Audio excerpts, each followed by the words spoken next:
देवाचा स्वभाव कसा आहे. कारण की मनुष्याचं स्वरूप चांगलं असेल, मनुष्याचं कार्य चांगलं असेल, पण त्याचा स्वभाव जर घाणेरडा असेल ना, घाणेरडा, तर त्या व्यक्तीकडे लोक काम देत नाही, त्या व्यक्तीकडे लोक जात नाही. आता मनुष्याचा स्वभाव कसा ओळखायचा, तो चांगला की घाण, कशावर ओळखायचा. का झाड जाणी जे फुले, का माणूस जाणी जे बोले, का भोगे जाणी जे केले पूर्वजन. मनुष्य त्याच्या बोलण्याने ओळखला जातो, तो चांगला की वाईट. ज्याने तोंड उघडल्याबरोबरचे ज्या तोंडातून मधुर मधुर शब्द निघत असेल तो व्यक्ती चांगला, आणि ज्याने तोंड उघडल्या गटारीचा वास त्याच्या तोंडातून येत असेल तो व्यक्ती काय आहे, अत्यंत खराब. मी गटारीचा बोललो, गुटख्याचा नव्हे. गुटखा खाणारा सुद्धा व्यक्ती चांगला असू शकतो बाबा, असू शकतो.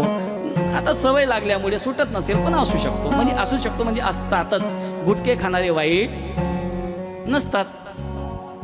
पण काही लोकांचं ते गुटख्यापेक्षाही शब्द इतके वास मारतात, इतके घाण येतात की असं वाटतं या माणसाचे शब्द कानावर पडता कामा नाही. मग तो कितीही चांगलं कार्य करत असेल, व्यक्ती म्हणतो नको नको. एका दुकानदार असेल, तो जर रूडली वागत असेल, काय पाहिजे आहे तुम्हाला, हां माझा टाइमपास करता, असं जर तो करत असेल, व्यक्ती 10 गल्ल्या बदलून शेवटच्या दुकानावर जाईल, पण त्याच्या दुकानातून सामान का, तो व्यक्ती चांगला नाही. मग का हो, तुमचा देव एवढा देखणा आहे, एवढा सुंदर आहे, तुमचा देव एवढं सुंदर कार्य करतो, मग नेमका त्याचा स्वभाव कसा आहे. आमच्या देवाचा स्वभाव तापत्रय विनाशाय. अरे जो त्याची भक्ती करतो ना, त्याचं संपूर्ण दुःख तो हरण करून घेतो. आध्यात्मिक दुःख असेल, आधी भौतिक दुःख असेल, आधी दैविक दुःख असेल, त्या तिघतापांचं तो निवारण करतो. यात विशेष नाही. पण जो त्याची भक्ती करत नाही, जो त्याला मानत नाही, देव नावाची वस्तू आहे असं ज्याला मान्य नाही, अशा व्यक्तीवर सुद्धा तो कृपा केल्याशिवाय राहत नाही. एवढा माझा परमात्मा उदार आहे. उदार तू हरी ऐसी कीर्ती चराचरी, अनंत हे थोरी गर्जता ती पवाडे.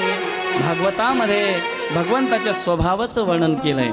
अहो बकीयम स्तनकालकूटम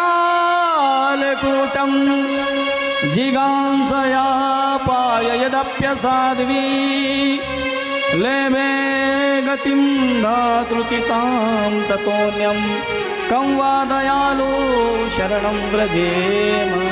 अहो बकीयम. बकीयम म्हणजे काय, बकासुराची बहीण बकी. बकीचं नाव एक आहे जे तुम्ही सगळे ओळखतात. तिचं नाव आधार कार्डावर आहे पूतना. तिला तुम्ही ओळखतात ना, सगळे ओळखतात. कोणत्या सोसायटीमध्ये राहते ती, राणीनगरमध्ये ती राहते नाही, कुठं राहते, विल्लोडीला राहते, श्रमिक नगरमध्ये राहते, कुठं राहते, सातपूर साईडला कुठं राहते ती, कुठंच राहत नाही. ओळखतात कसे, तिच्या कर्तृत्वाने. काय तिचं कर्तृत्व आहे. पूतला लोक बालग्नी राक्षसी रुधिरासना, जिगांसयापि हरये स्तनम दत्त्वा सद्गतिम. तिचं नाव पूतना. पूतना या शब्दाचा अर्थ होतो, पू म्हणजे घाण, तन म्हणजे शरीर. जिचं तन घाण आहे, आणि जिचं फक्त तन घाण आहे असं नाही, जिचं मनही घाण आहे, ती पूतना आहे. किंवा पूत ना, जिला लहान लेकरं अजिबात आवडत नाही, ती पूतना.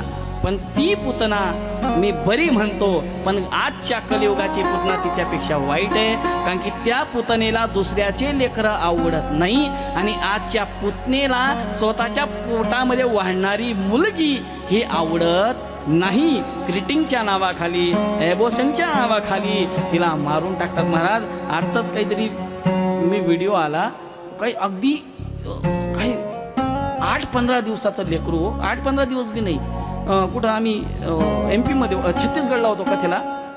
तिथे दिंडोरी जिल्हा आहे. नुकतं जन्माला आलेलं बाळ त्याला कपड्यामध्ये गुंडाळून त्या सरकारी हॉस्पिटलच्या समोर फेकून दिलं होतं.